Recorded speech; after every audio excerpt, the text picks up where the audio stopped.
is why I ask us all to raise our glasses tonight.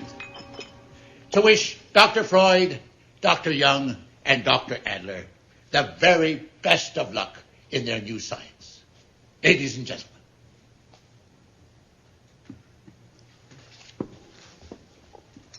Dr. Freud, may I ask you, what did you find was the most fascinating moment of the conference?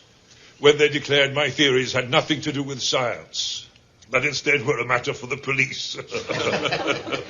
Dear me.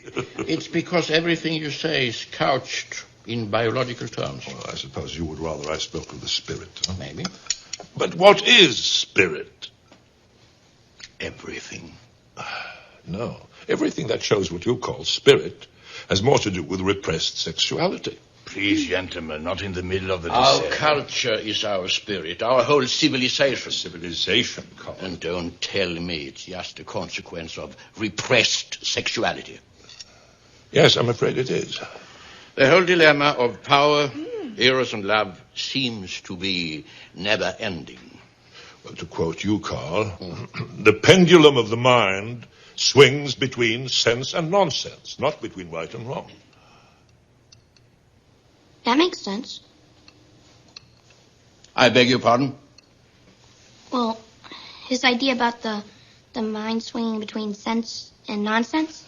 So you also agree that power, eros, and love present us with an unsolvable dilemma.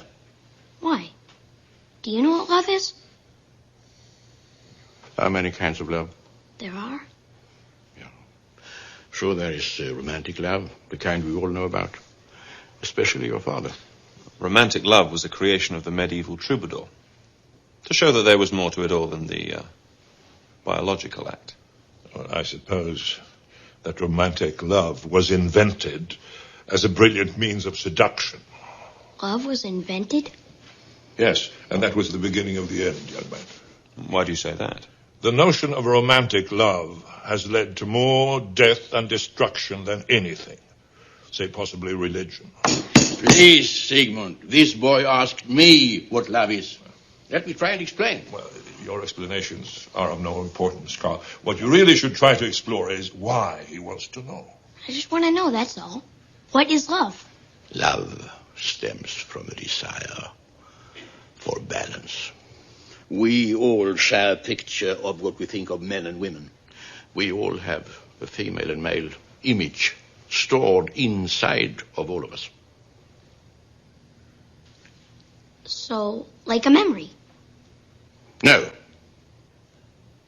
If we understand the full nature of both the female and male in all of us, we gain a balance. And it is our yearning for that balance that makes us feel this thing we call love. So, love is a yearning for balance. Someday you'll meet a girl, and she will feel like the missing half of yourself. I think I already have. You have? I read a poem, Love's Philosophy, by Shelley. Nothing in the world is single. All things by law divine. In one another's being mingle. This child can understand what Jung is talking about. I tell you, children's minds are incredible. But where exactly does love come into all that? Sex.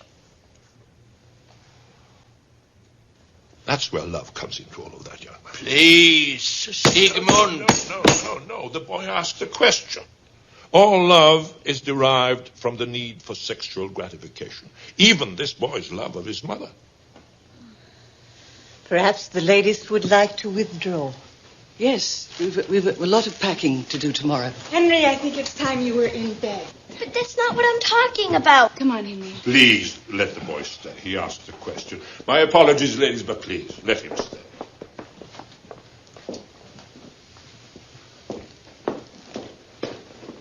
Henry, love in the heart of someone your age is a powerful and dangerous thing.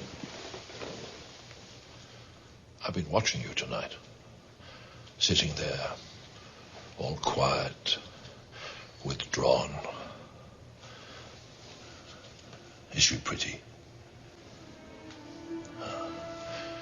been a terrible situation. How did you know? Gentlemen, can't we help him? In love, your whole personality is involved.